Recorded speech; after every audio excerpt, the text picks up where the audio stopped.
So also the lecture information retrieval, there will be a screencast available for you, but more about that later. What are we going to do today? Just a brief overview. What do we talk about? What is the content of this class? Then, as usual, we start with some definitions, with an introduction, and get a first motivation on this class. And that should be it. Well, we have a homework. We won't go into representation too much today. That will be left for next class. Okay, overview. What are we going to talk about? Any questions? Questions up there? Hello?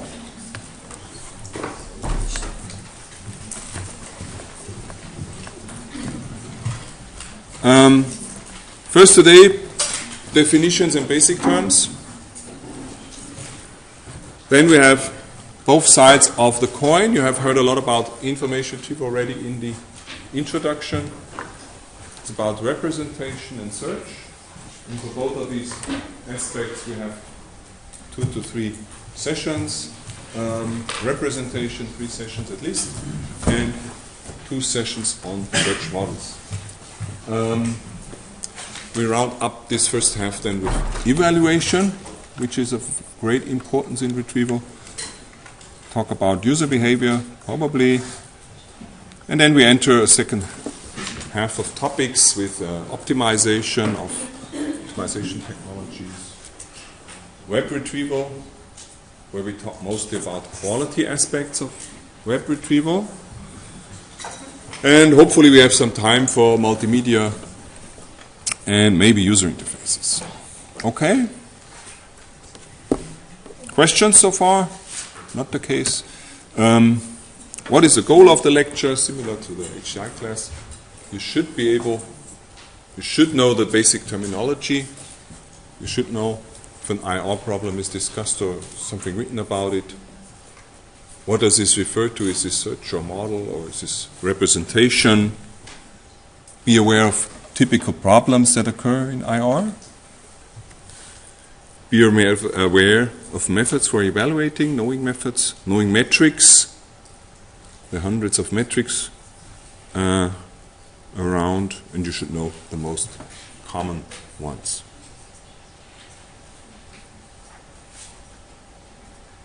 So, if you read about something in IR, you should be able to contextualize this work in a seminar and later classes. So, this refers to topic X, or this has something to do with this. Okay? So this is the basic idea of this class, to get an introduction, to get a first idea about what is retrieval, what are the topics, what are the issues here. And there are other classes to further elaborate this knowledge, to work on this. The seminar class and the lab class is for really doing IR, working with IR programs, and using all this knowledge that we talk about here. Okay? There is also a curricula, a general curricula for Germany that the Gesellschaft für Informatik developed, and they defined 4 target groups, which is quite interesting. They said there are so many classes on IR being taught in Germany, but they sometimes don't have anything to do with each other because they are obviously directed towards different target groups. One target group is people doing really only using systems, being experts in using systems. Others, as I said here, are of management of IR systems, and some others, like especially in computer science, are taught to develop IR retrieval software. Right? And we are in between this. We don't develop IR systems, but we're also not users. At least we are, of course, users, but we don't teach you to be expert users for some specific domain, for example, medical information retrieval, something like that. So the approach of this lecture is basically have a basic idea about all of this, but our focus is in the management administration of IR systems. So you should know about these things because you should be able to work with an installed system or deploy a system within a company. You know what could be the issues that occur there if a new system is introduced or being developed. Okay? You won't be able to develop a system, and you won't be experts after this class in using an IR system. Of course, you should know more about using an IR system, though. This is what I wanted. Okay. There is a LearnWeb course. Here is the key. It's Salton.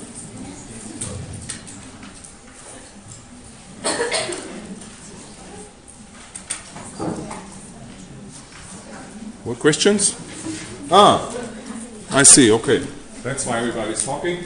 So, the design, the key for the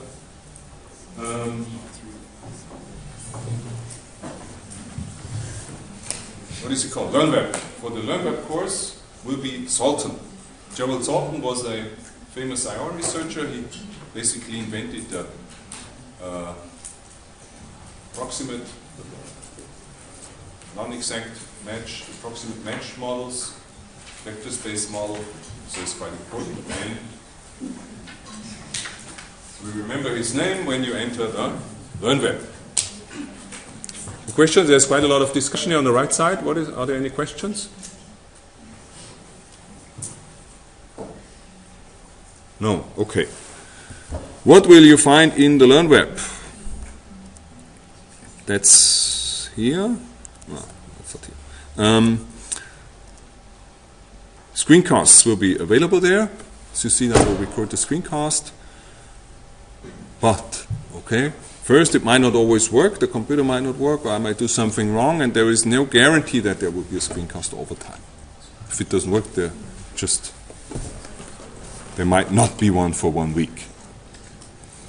Then, in addition to what we do here, that work quite well maybe for HCI, but for IR, we work well with models, a little bit more formal things, so we will develop formulas or graphs, and that is quite inefficient if they're just shown on the slide. We have to develop them on the board sometimes, and they might look very complicated if you look at them, but if you see them being developed on the board, you will see, wow, it's so easy, that is it. There's nothing really to know about it, and it's much easier to learn that. And that is something we cannot capture with the screencast, so that is something you will miss if you rely only on the screencast. Okay, so I don't recommend using it. Might be helpful to see what was said about this slide, but it's probably not always the best learning method. So attendance is highly recommended, but of course not enforced. Up to you what you do. Also, the presentation slides will be available. And similar, they are not a textbook. They are not intended that you can use them standalone to study. They need to be accompanied by the lecture, by the class. If you visit the class, if you attend the class, then it's helpful to see the slides. If you don't, probably they're not as helpful. So if you just rely on them, might work for you, but I wouldn't recommend it. Okay? And it's not good to pass the exam just with reading these slides. People have tried and failed, but anyway, up to you. How does the course work? Similar to the HCI class that probably most of you have visited, there will be occasional homeworks, 7 assignments over the term, so every other week there will be a very small assignment, and we will discuss and present your solutions here and see what was the right solution, what was not. And if you have at least 5 of these fairly easy homeworks done correctly, you can participate in the exam. Okay? So this is the way you're familiar with this method, with this way of the lecture. The exam will be after the semester term. So I scheduled it for the first Monday after classes end. So we have the last week. On Monday we have this exam. Okay? There any conflicts already for anybody? Other exams on the Monday after class? The classes end? Doesn't look so. Okay, so we're all fine with this date and we can fix it. And soon, of course, you want to know what does the exam look like. There will be some text work, some binary, what is it called? Tasks, multiple choice and single choice tasks. Also, typically something to calculate. And for you to get an idea, I will put the last exam on the LearnWeb soon. Okay? Good. Yeah, the resources, slides, and stuff. Any questions on this formal stuff? Not the case. Okay, so we can get started immediately. Retrieval systems. Everybody knows retrieval systems. Everybody uses them more and more often. And everybody might think they know what happens in these systems.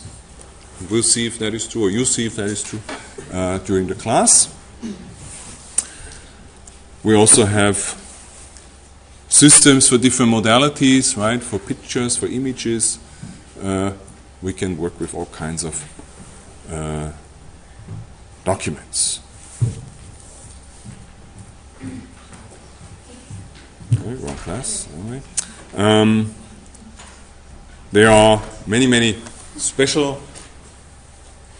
domain information retrieval systems, like systems for scientific literature, like Web of Science, which is a database for scientific papers, and there you have some different ways to do retrieval there.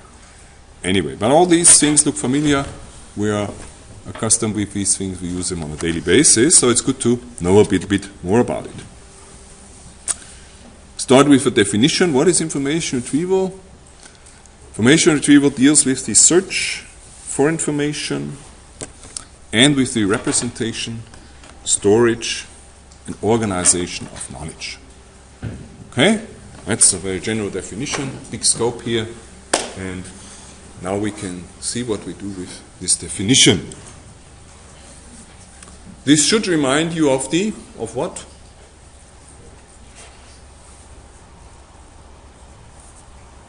We have two different terms in this definition. Which term is this? You're in the fourth term? Who is not in the fourth semester? A few? Okay, only very few. So you all remember the introduction lecture quite well. Introduction to Information Science. And we have a few basic terms in information science that are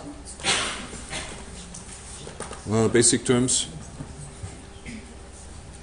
Well, yes? Knowledge management. Knowledge management, yes. No, I have management here, but we have knowledge. And? Knowledge, information, and data. Knowledge, information, data, yeah. And of those two, again, we don't have data here, but of course, nice. Knowledge management is, of course, also a very important term. But the very basic terms are information and knowledge, right? Information und Wissen. And here, we can check if they are used correctly from the definition that you learned. And what was the definition of information? What comes first? Yeah? It's knowledge in action. Knowledge in action, yeah, very good. The short formula that Kuhn coined, right, Professor Kuhn, which is puts it quite nice and shortly. We can see knowledge is the big thing, right? There's lots of knowledge. We can talk about knowledge, what could be knowledge, and then we look for information for a small chunk of it, which is relevant for our current information need, for our current situation, and then we get information. So basically, information retrieval looks like the pure definition of information science, right? So it's really one of the core disciplines here that we look at. And here we have it both in context search for information within a lot of knowledge. So, but to be able to search for information, to search knowledge for information, we need organization and representation. And what is representation? How can I represent knowledge? Why do I have to represent it?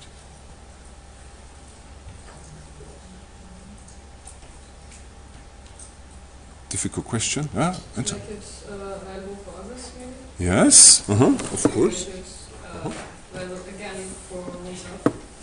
So I can forget knowledge, but if I make it Yes. represent it, I can. That is a first step, yes. That is, we would call this, and this basically, or again, directed towards knowledge management. It's not a coincidence that you said the term, because within knowledge management, I have an idea, right? I think of something, or I do something, I create new knowledge for myself, then I know it, then I have to share it, yes. I can share it. How can I share it? Through representation. Yes, yeah, okay. Yeah, that's a different definition of representation that we talk about. But basically, you're right. What we could use, what term would we use in knowledge management?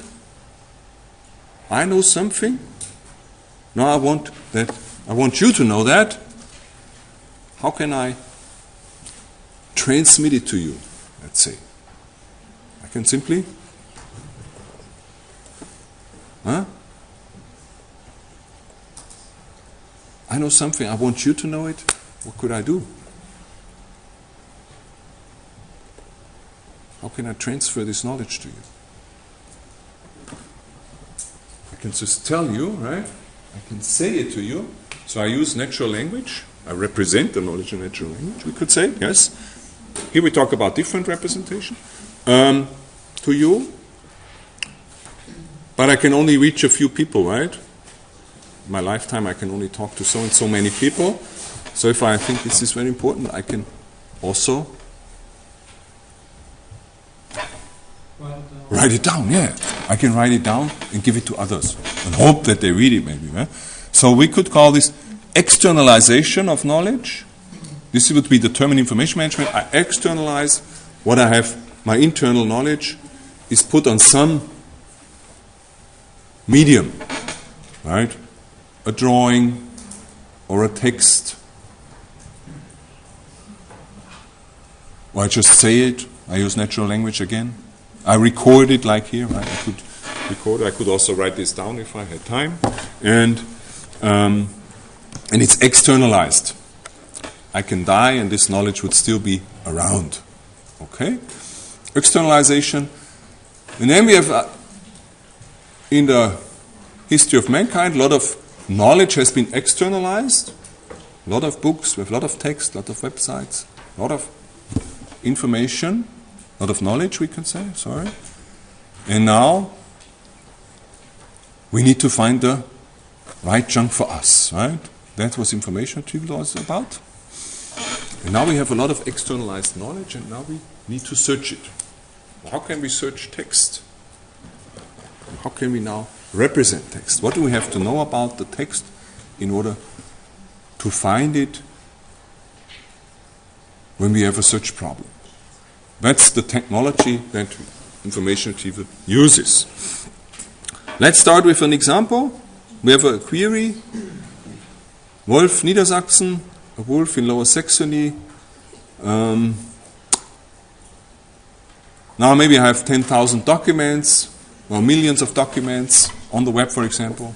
What do I have to know about them to say, yes, this is a relevant document for this user? Right? Like a search engine would look at the texts now. Not on text, but first, mainly we'll deal with text here. I have a text document. Now I have to look at it and see, is it relevant for somebody who entered the query Wolf in Niedersachsen? What do you think? What do I do? You have to search for keywords that fit to the query from the user. Which keyword could that be? Niedersachsen, maybe, don't know. So I will search within this text for wolf. Yes. And I will search within this text for Niedersachsen. For something else maybe also?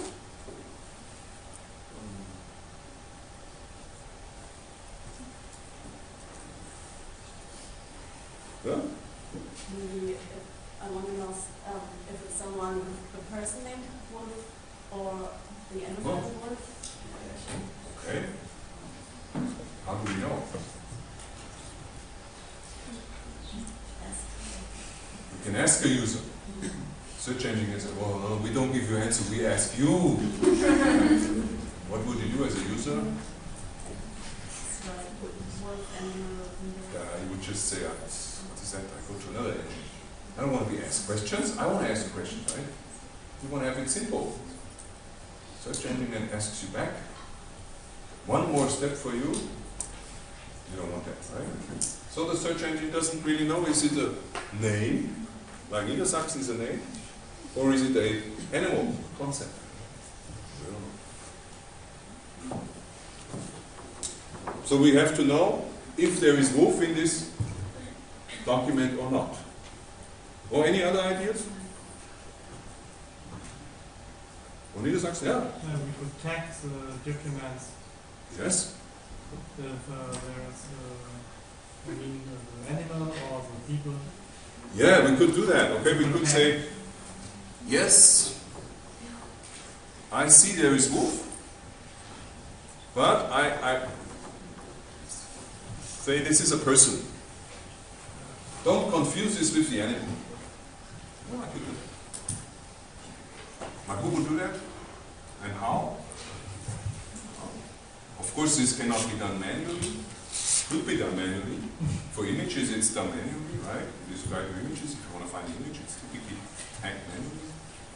But that's too costly. We talk about manual representation next time, next session. So keep that in mind. Yeah? And for the moment, we don't have any text with us. We just know, there is the word wolf, and there is the word Niedersachsen.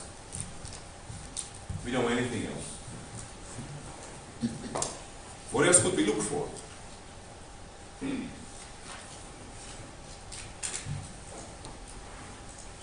No further ideas? Please, yeah? How often the words appear and then, like, they are together in one sentence? Okay, yeah, very good. So if it's both have Wolf and Niedersachsen, both would be good hits, right? But now I find, again there is Niedersachsen here. So I could count these words and say, this looks more promising. Or this has two wolf. I can count the words. I can look for them. Is it there or not? I can count them. And then what else did you say? The closeness. Yeah. The proximity operators, yes. Those who are in the lab class on pattern retrieval, we work with proximity operators then next time. For this discussion,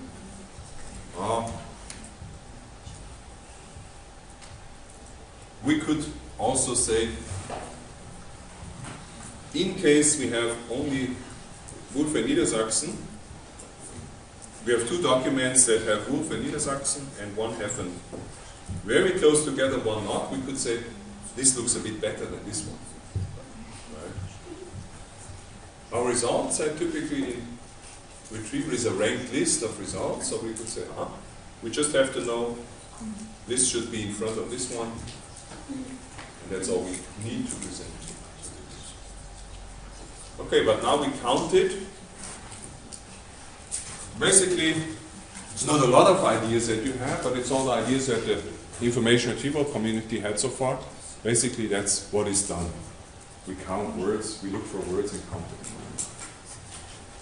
Not very elaborate. So let's look at this example. Here we have 6 documents. They contain Wolf and Niedersachsen. We counted already. I contain another word. In some other words, one of the words is spelled out here. And now, you are the search engine, and you make up your ranking. If you have a piece of paper, you think about what could be the best hit now for the user. What is the second hit?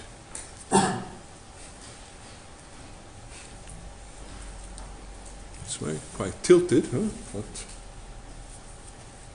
probably it's okay.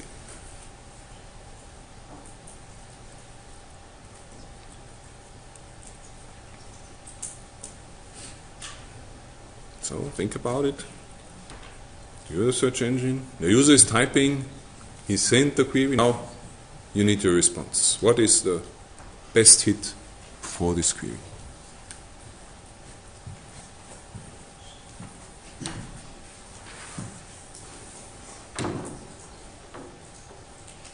Now we need the rank list.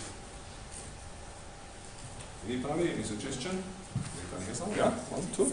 I would rank E number 1, Let's write it down. So we can forget E. That's okay. followed by A, followed by D, well, maybe followed by F, B, C, F, B, E, and C. Like that?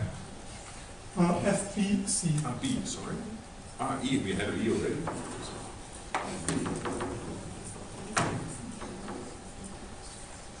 Okay. Everybody agrees with hit number 1? Yes. Who would put something else on number 1?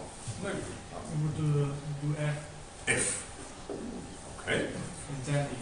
And then E. Huh? Another alternative? Yeah, I would also say F on first place, F. and then followed by So who puts F and who puts E on the first place? Who is for E? Hesitance? Who is for F? Looks like a bit more. Who is neither for E and F? Who is for something else? Well, it wasn't everybody yet. I have to get an attendance list to check if everybody has given a vote.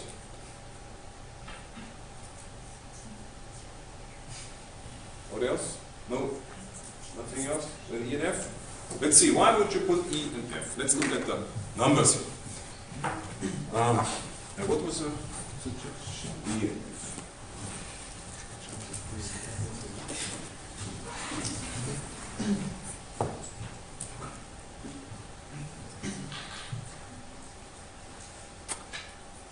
We see that the numbers are quite different. This is, if we sum up the occurrences, we have 3 here. Most people put this way down on the list, right? You too. Then we have some that do not have one of the 2 words, but have a lot of the other word.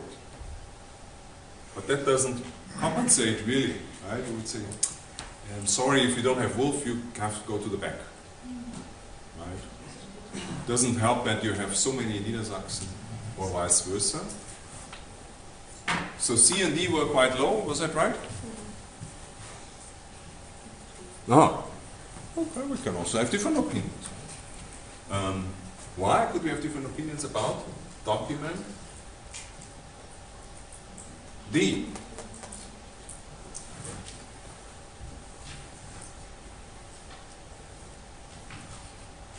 Well, let's discuss first the top ranks, okay?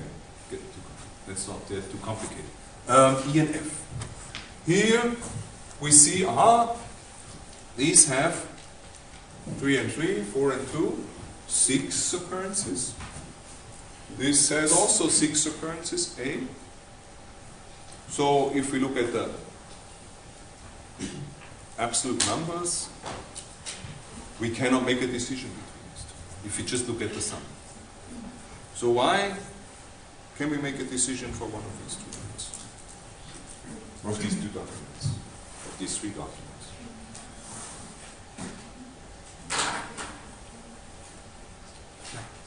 Maybe because we do not have some kind of ranking within our query, so we take, or I would take document F because it has the same amount of wolf as Niedersachsen. So Uh-huh. it is the same hit for both of the It's balanced. words. I could say it's a bit balanced. He gets a lot of wolf and he gets a lot of Niedersachsen. Okay. Balance is nice. Why not? Yeah. My approach was that you take a look at the abbreviation for the city, and when you figure it out, the city is in Lower Saxony, and you can basically write a 1 or something, and if it's not in Lower Saxony, you write a nil. Uh-huh. And so F would be 6 points, and A would be 7 points. Yeah. Now you use this additional information that I put there, right? Hanover. You know that Hanover is in Niedersachsen.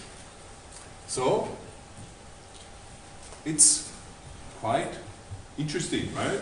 We could say, oh, that's relevant. Graz is obviously not in Niedersachsen. At least there's no city called Graz in Niedersachsen, to my knowledge, right? Doesn't mean there isn't one, but I've never heard of it. So because obviously this is quite misleading.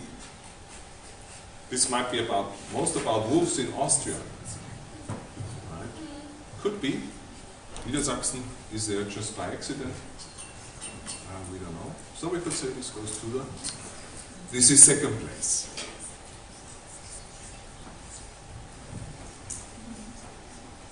And we could have similar arguments for this one here that also has Hanover and also 6 occurrences.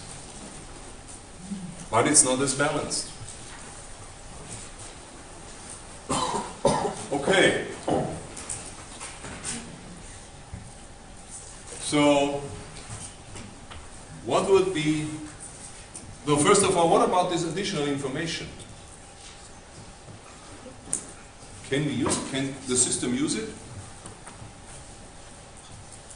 Like what you know, that Niedersachsen is in... Hanover is in Niedersachsen, and Graz is not.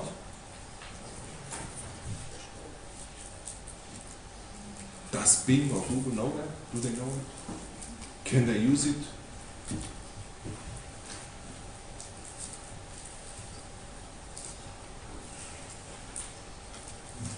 What about your mental models when you use these systems? What do you expect? Basically, we can say this requires quite a lot of processing to do that. Typically, it's not done to use this additional information.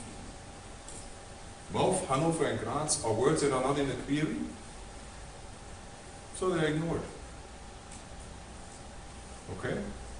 I just put it there to distract you a little bit, confuse you. Of course, as humans, we would use it immediately.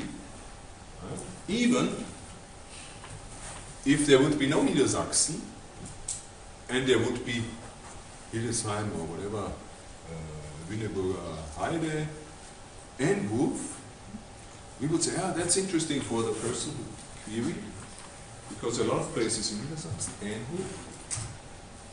But we think about it, we process and analyze these words, and the system typically does not do it. Can be done though, right? Especially in geographic queries, we have more processing of that kind. We try to disambiguate and find places. But typically for text retrieval, we wouldn't do it.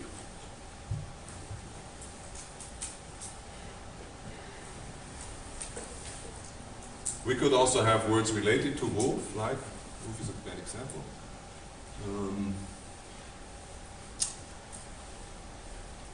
Like dangerous animals or something like that, like threatening predators or things like that.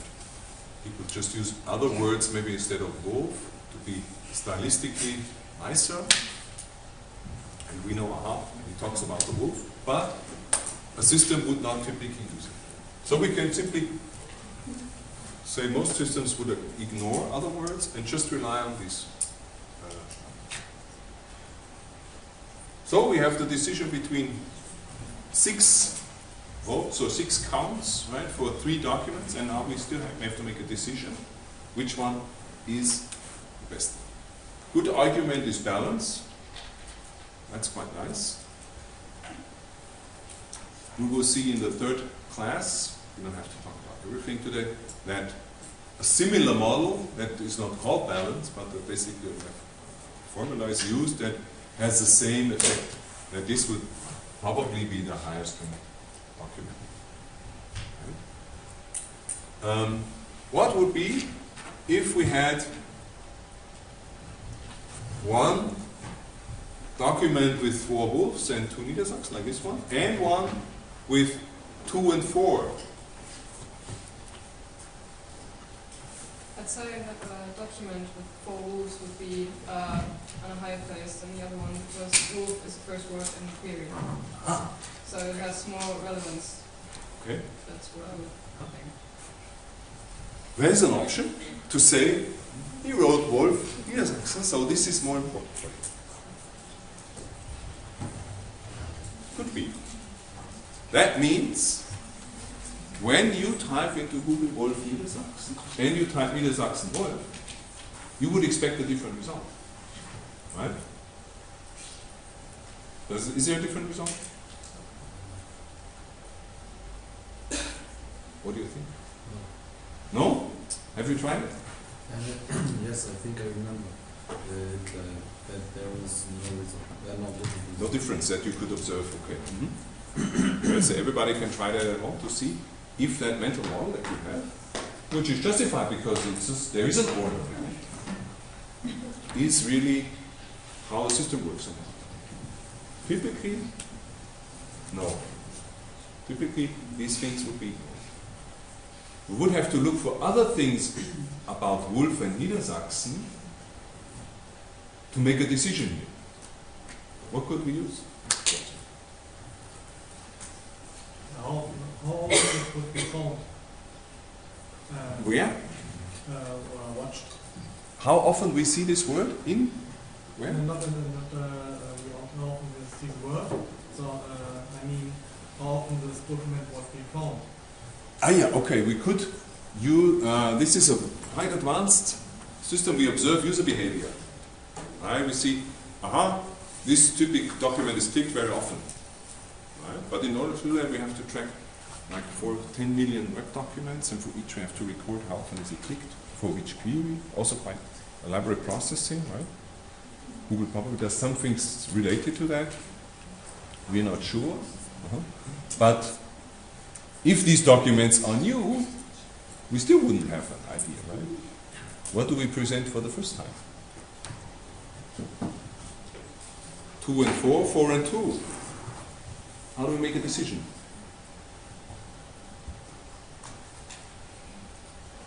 The first part of the answer was right, going to the right direction. Of course, the second also, observing users, also right, no? But we could look at, what about these words, Wolf and Niedersachsen? Would you want the documents with more Wolf or more Niedersachsen?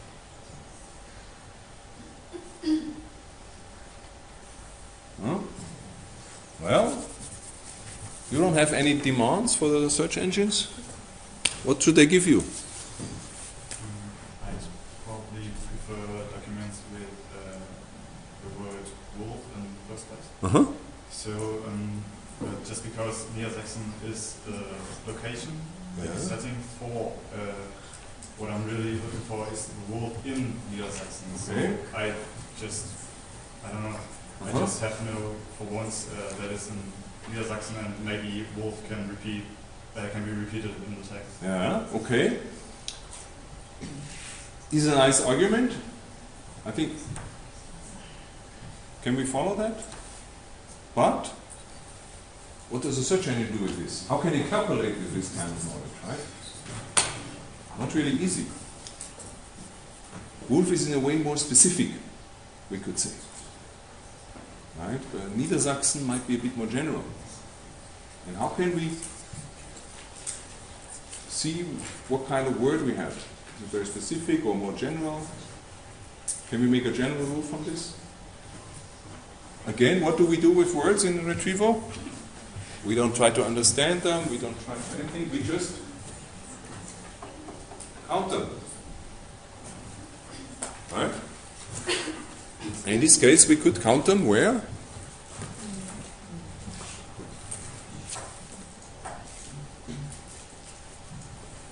In the full collection. We could say how often is there the word wolf and how often is there the word Niedersachsen. And that's typically what is done here. Is it a frequent word or is it a rare word? Is it very specific or is it very general? Does it really help anything? And then it depends if in this collection, I have no idea, or in the whole web, wolf or Niedersachsen is more frequent. Right? Then the idea is that a word that is rare gives you more information, right? Because it defines a smaller set of documents. Okay. So basically it looks simple, we just count, but we come very soon, we encounter a lot of problems that we discussed here. And we don't know what to count, right? We count how often is it in a document, how often is it in the collection. And these things is something that we deal with in the class. So in 3 weeks, you should be able to calculate what would be the hit, the first hit according to the traditional, typical IR models as we find them in the textbooks. Right? We don't know what Google does. We can look at this. Of course, it doesn't help us a lot, right? We don't know how often wolf is there. We see 2 wolf. I see 2 Niedersachsen in the first and in the second, and only 1 wolf. So I don't know why the position has been switched, right? Maybe if we look at the URL, then wolf would be more frequent in the first one also, right? Okay.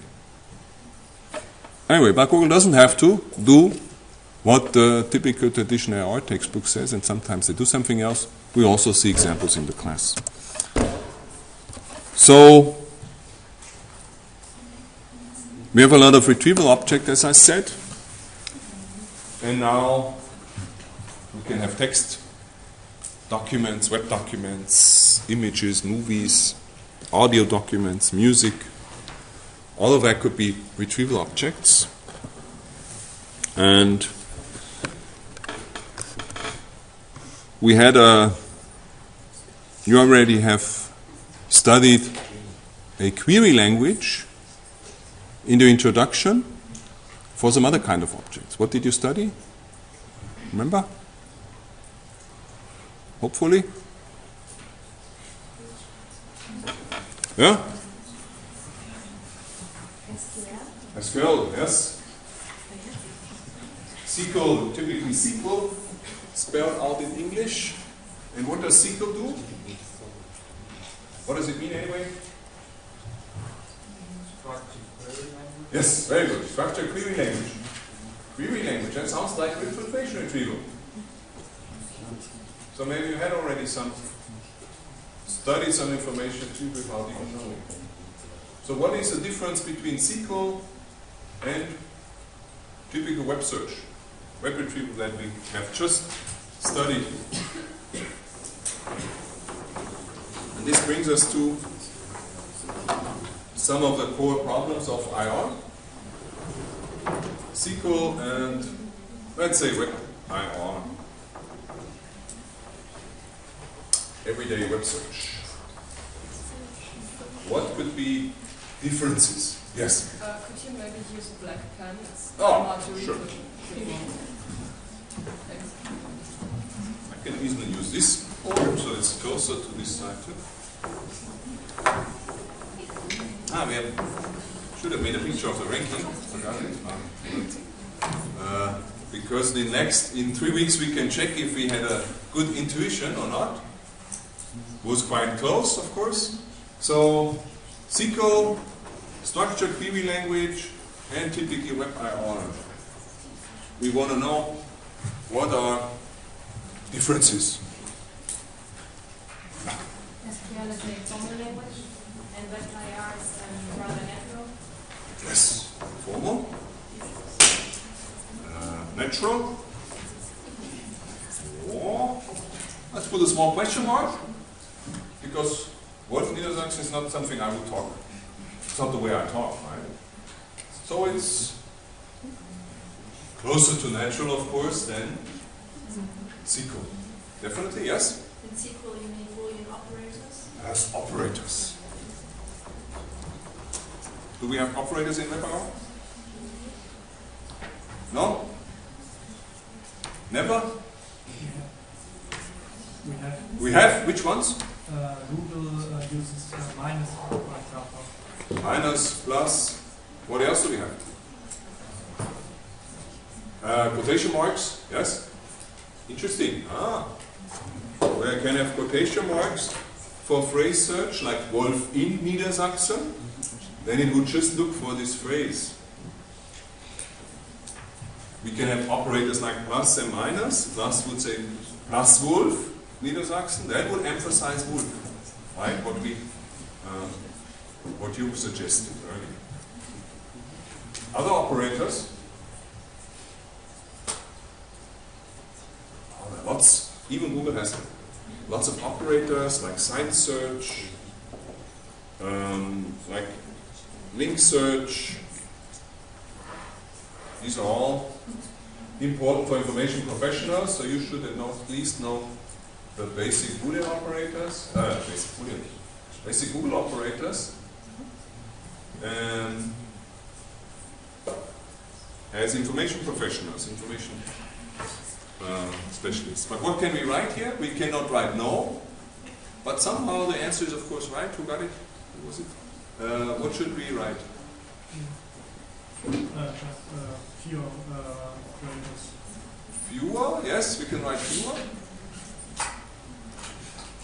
But basically, They're not needed, but they're optional. they're optional. Yes, that's good. Optional. So they can be used or not. And what do most people decide? They don't use it. What would be the percentage maybe of queries without operators? What is your guess? Huh? 89. Or over 90%, 95%, at least over 95%. So they're rarely used and optional. Rarely used, optional, and here mandatory. Absolutely necessary, right? Other differences. Quite nice, quite a few differences already.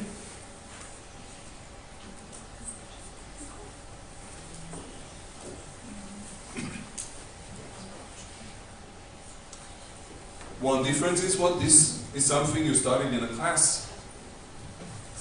You didn't have to study to use WebIR. Right? Just use it without education. Need to study.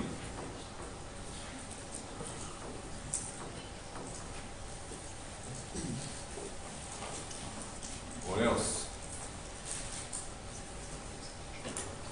Now what kind of data, what kind of knowledge can we query with SQL? And what kind of knowledge can we query with WebIR?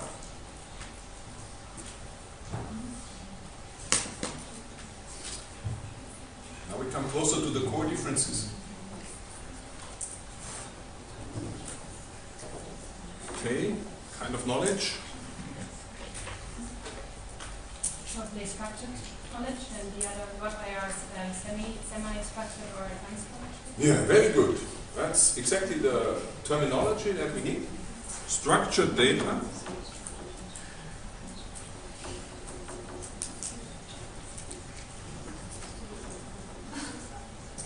Unstructured data. Structured data is basically, for example, relational tables in a database. Right? Employee data, select name from table employee where salary is higher than 45,000. You will get a list of names of employees.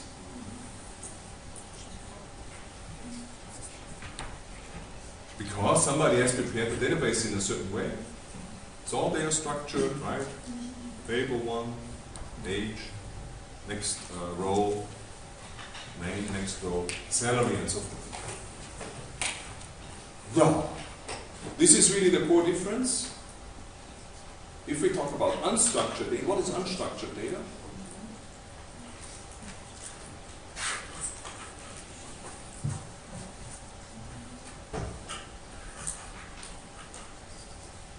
It's not like prepared. The search engine just analyzes it at the moment, not before the search. Sometimes. That's not right.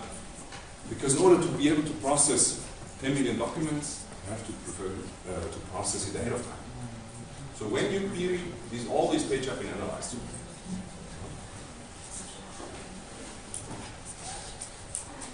But they have to be analyzed. What do they consist of? What is web search? Look at what kind of data. We had some examples here. Now we can see what of this is unstructured.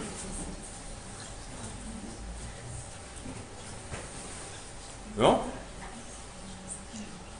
What kind of this data is unstructured? Images, unstructured, yes. There is no rule if there is an employee or the face, it has to be in a certain position or something. What else? Maybe audio documents. No, music. Sorry. Music, unstructured, yes. Also unstructured. A musician would say, well, wait a moment, no? There's some structure in my music at least, he could say. Well, not from a retrieval point of view, from a recording. Music is an interesting case, but we cannot do it in the class really too much. What else is unstructured? Well, if images are, then movies have to be unstructured as well, right? Just a bunch of images.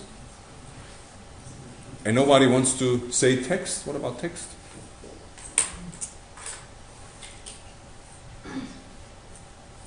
All of this is unstructured.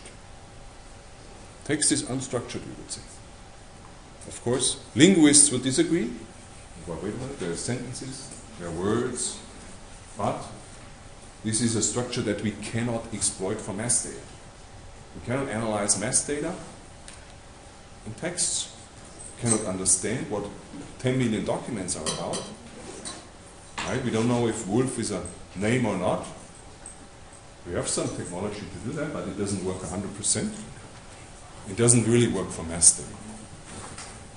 So, text, most important, unstructured data, here we have database.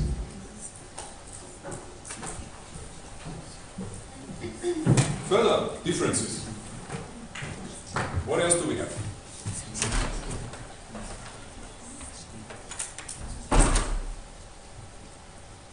SQL is very sensitive to small mistakes. Yeah, okay, here we don't have any problems with, because we don't have really syntax, right?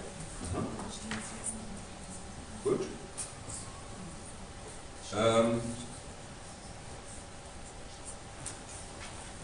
We say here retrieval objects, and we call this class information retrieval. If you want to learn SQL, which class would you visit?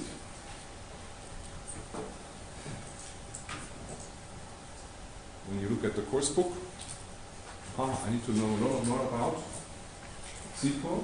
I want to study more about it.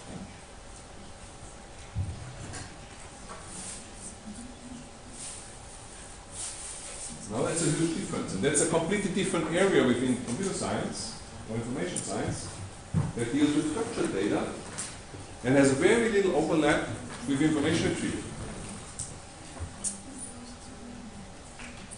You would visit a completely different class, which is called, maybe? Discussions up there? Which one?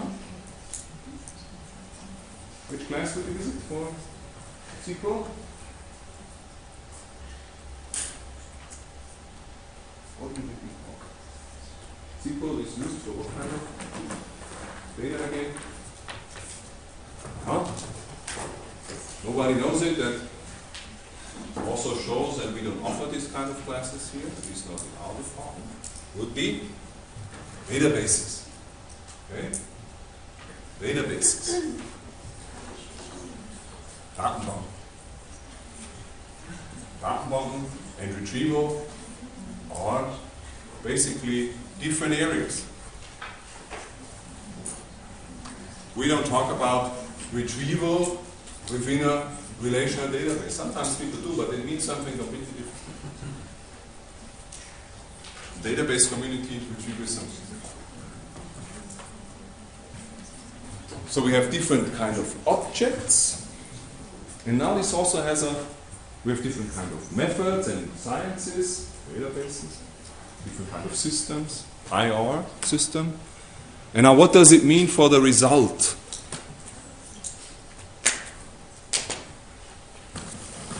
We have talked about what could be the real, the good, the best, the real ranking, the correct ranking for Wolf Niedersachsen.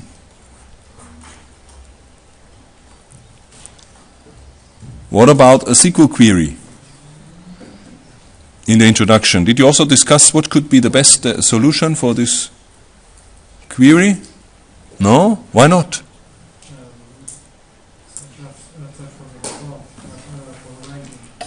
There is no ranking? Yes, that's true. And? Can we debate this person should be in the result set or not? No, why can't we discuss about it? And here we have a major difference again. If I put in a SQL query, what is the result?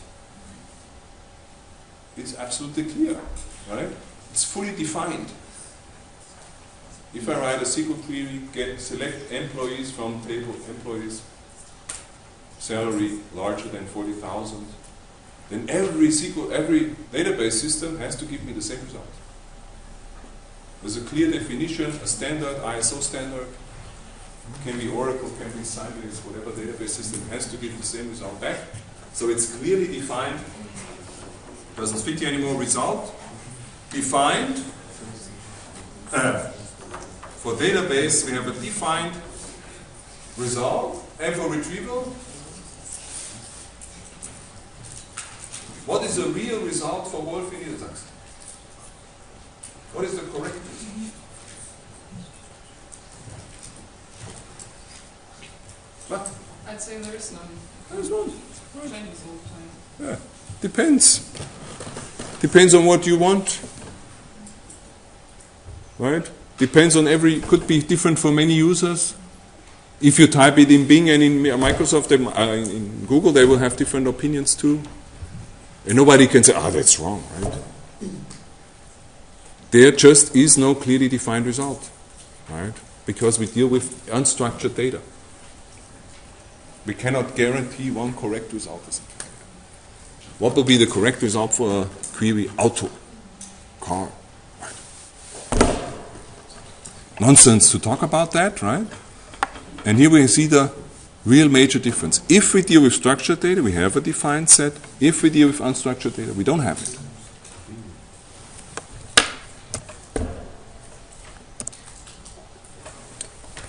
So, because we deal with documents in natural language, which deal with the most important resource or form of knowledge on the web, it's unstructured, dominant. There is no way to get a guaranteed result. Like this person, maybe he has a good result or not. We don't really know. And now that's what we already talked about. These are really the core differences between SQL and IR. We talk about different disciplines, and the wise way to illustrate, to think of this, is there is a real result and there is not a defined clear result.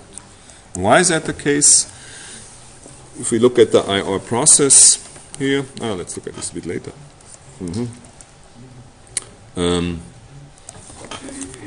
Let's see how we are doing in time. When did we start? 2:14, right? 2:15. Okay. We have to get a bit. We'll first look at this definition to illustrate what we talked about, differences SQL and retrieval. And this definition that is quite old, of the Fachgruppe, of our special interest group that we have in information retrieval in Germany. It's old, but it still gets it very nice to the point. It says information retrieval deals with those kind of queries, with some kind of issues that are characterized by vague queries and uncertain knowledge. Vague queries is something like Wolf Niedersachsen. I don't really know what is meant, right? It can be a person name, it can be an animal, it can be anything. So a natural language query is typically, almost necessarily, vague, right? And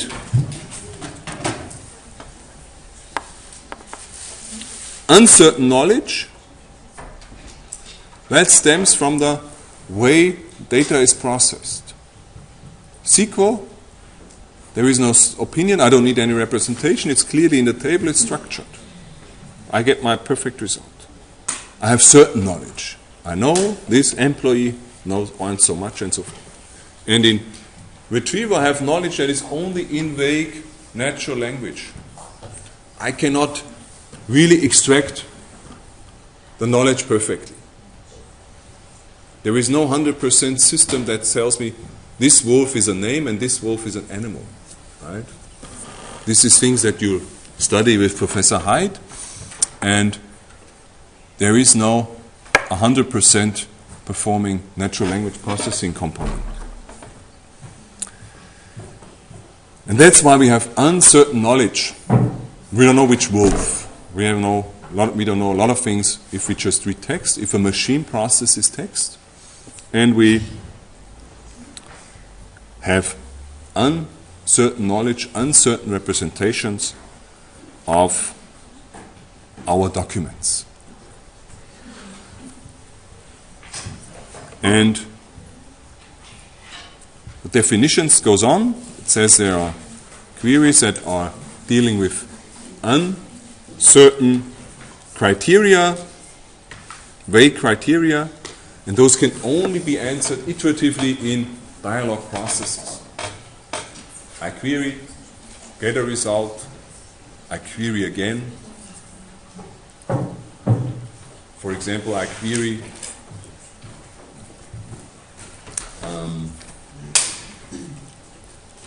wolf, I get answers back and I say, oh, that's a person name. I won't know, I want the animal. I put some other word in there to make clear that it's an animal. Okay? So iteratively in a search process, which is typically, let's get rid of it again. Anybody else wants to leave within the next 5 minutes, so maybe everybody leaves at once, so we don't have constant movement. Everybody else stays until the rest of the class.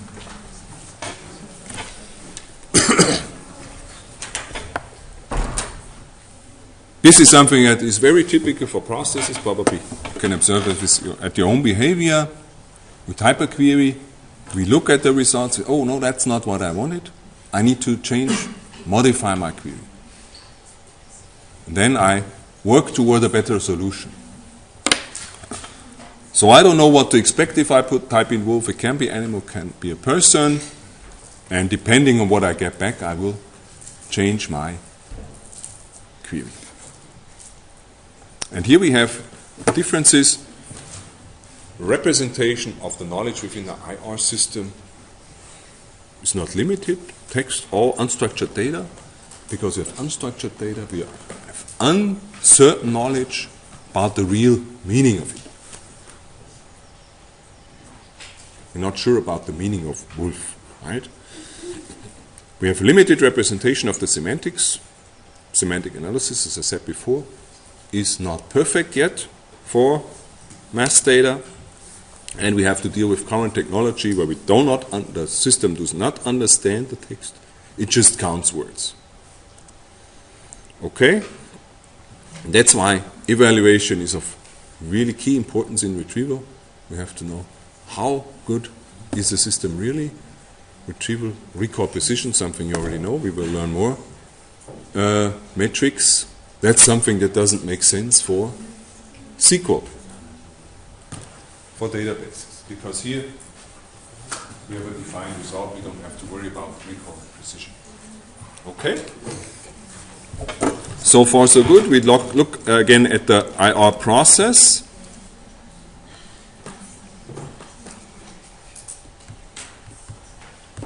Retrieval process. We will have this slide more often with more additional things coming in over time.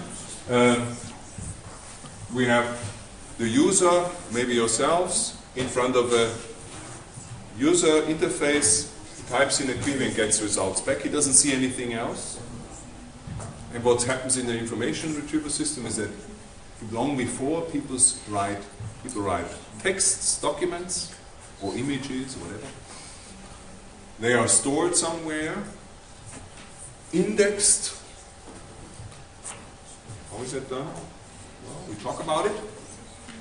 Representation, this is a representation part. Then we have a representation like a document term matrix, a typical one. And we have our query. It's also processed by indexing and compared to the representation. So the query is compared to the documents. That's the search part or matching part. Where you have learned different matching algorithms, like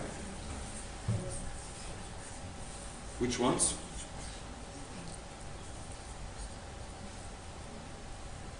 Boolean match, right? And vector space model, approximate search, approximate matching. This is the search part. So we have representation and the search. And then the system decides on some hits based on probably some quantitative, on some basically word counting, and these are presented.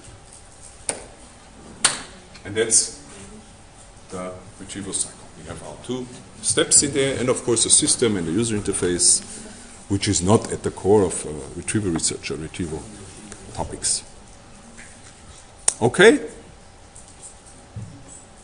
Questions so far? Not the case?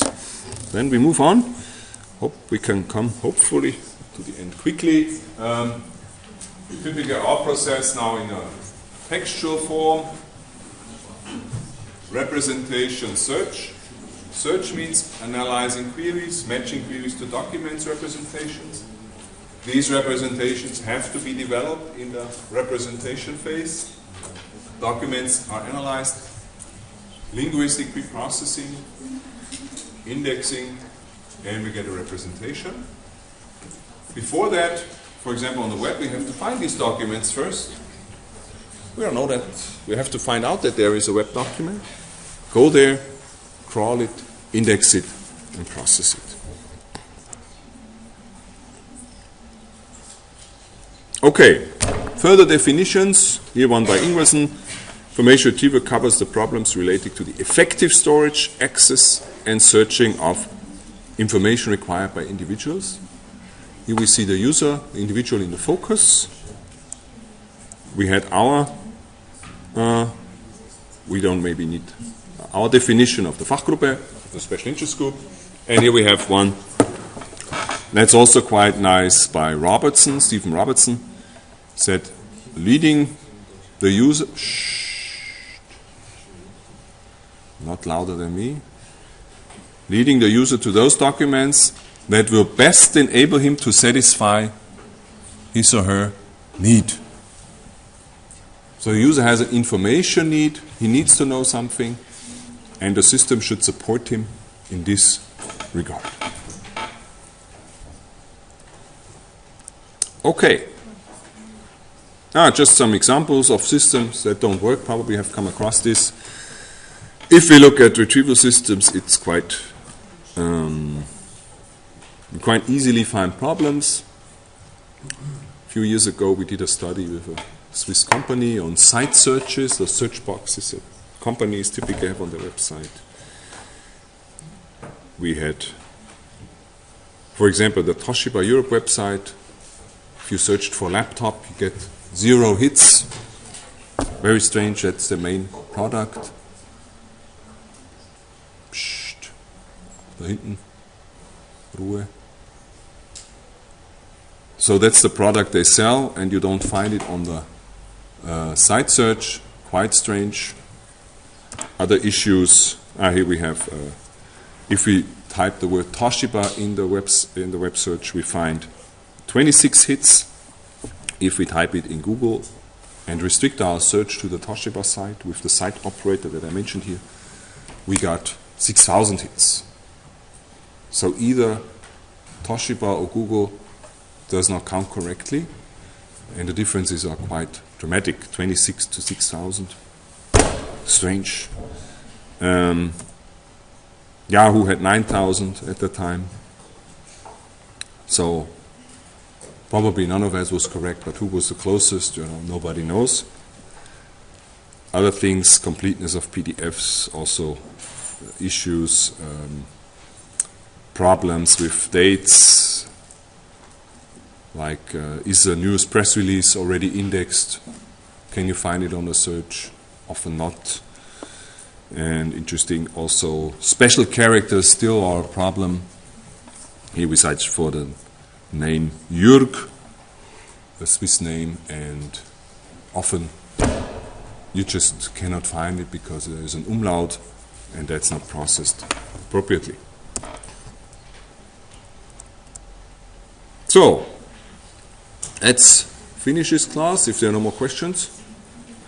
There's always time for questions, no? You can also ask next time. Homework for first week. On the LearnWeb, the key for the LearnWeb is Salton. I already raised it, but hopefully you memorized it. On the LearnWeb you find a list of textbooks, meaning Lehrbücher, right, to study information retrieval, that are always quite useful if you something you don't understand in class, you want to read more about it. It's nice to look at these textbooks. Most are freely available on the web. Some are freely available within the Hildesheim website, so you can use them on campus. They're all online. And the assignment is now to search for definitions, not somewhere on the web with Google, but within these books. So find a definition of IR, small, give your source reference from one of these books, and you turn it in the LearnWeb. I will add a homework page within the next few days, probably tomorrow. Deadline, since we have 7 homeworks, we always have one more or less every other week. We make the deadline always 2 weeks. So in 2 weeks I will announce the solution, or we discuss the homework here, and afterwards there is no use to turn it in. So 26th of April will be the deadline for this first homework. Got stuck somewhere here.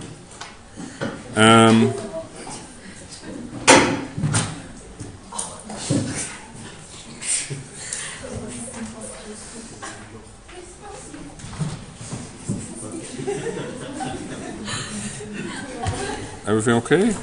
Fully? Hopefully you're not surprised by the homework. Anyway. Questions? Clear? What do you have to do? What is the first question when people get homework? They ask, can we do it in groups? Of course. Just numbers add up, of course, right? There are 7 books, online books. So if you do it in group of 2, you have to add 4 definitions. If you do it in groups of 3, you can find 7 definitions easily. Okay? I don't want to disencourage group work. It's always useful. You're much more powerful, much more capable within the group. So see you next week.